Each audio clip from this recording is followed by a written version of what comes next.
Hello, it's Emma Mills here and welcome to episode 141 of My TV. And I'm going to go a little bit deeper this week from our Focus on the Fun Stuff list that we talked about last week. And this week, it's really going to help if you're suffering overwhelm in any way, shape or form at the moment, that you're doing everything yourself in the business. This week's episode is like the A-level version of making our list of what you're going to delegate. Last week was GCSE, this week it's more A-level that we're getting to, so we're a bit more advanced.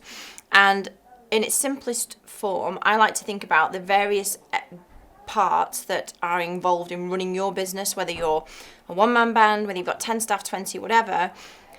Everything that you are doing that's taking your time and you know you shouldn't be doing everything will fall into one of several buckets. Not the most glamorous word, but ultimately, so for example, if you're answering the phone and taking new inquiry details and following them up, that's going to fall into the sales and marketing bucket, or the sales bucket potentially. If you're sending out invoices, and they're going to fall into the financial admin bucket.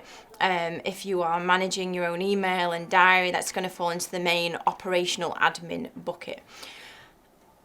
What I am suggesting is that if you're feeling overwhelmed of like, God, I've got so many things to do, I do everything in my business, I'm not going to suggest any software. I think software can often be a barrier for lots of business owners. I speak to so many business owners and they're testing a new piece of software and then they leave it in 3 months and then they haven't actually done anything because they didn't finish with the software.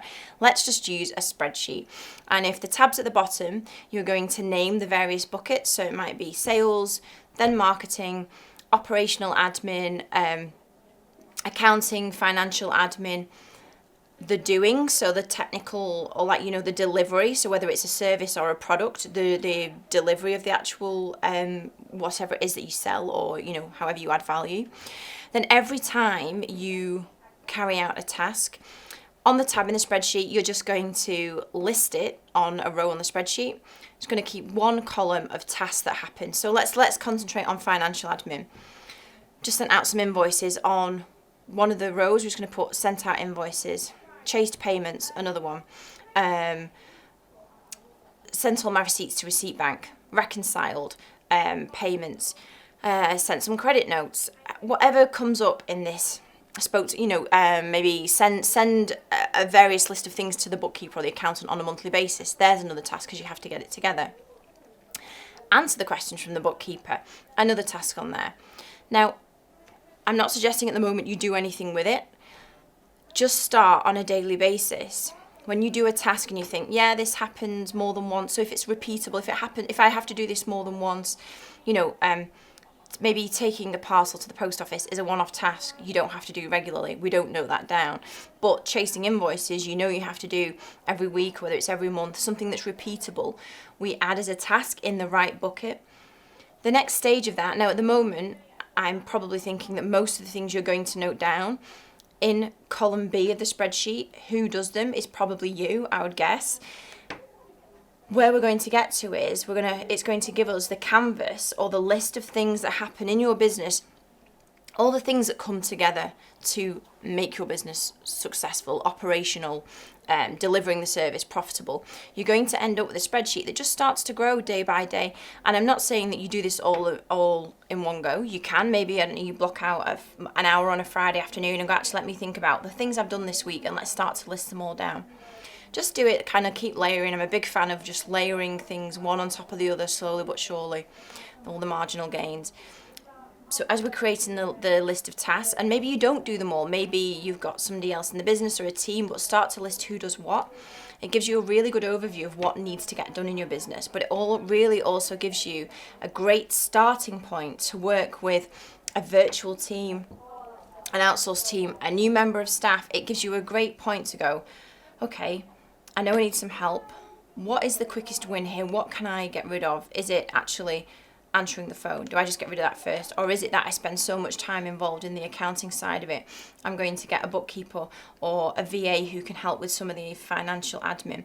It gives you a really good blank canvas, because I know that a lot of it will be in your head and it will just feel like there are lots of things to do.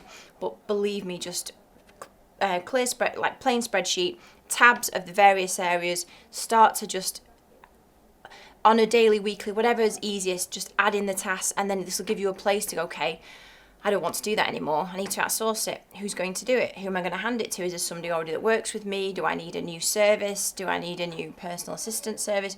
Whatever that might look like, it's really, really helpful. And it's one of the things I've been building up over the summer, because it gives me real clarity on who, and also it becomes a place where it gives clarity on who does what. So when the weekly My TV email goes out, I know who should be doing it and why and when.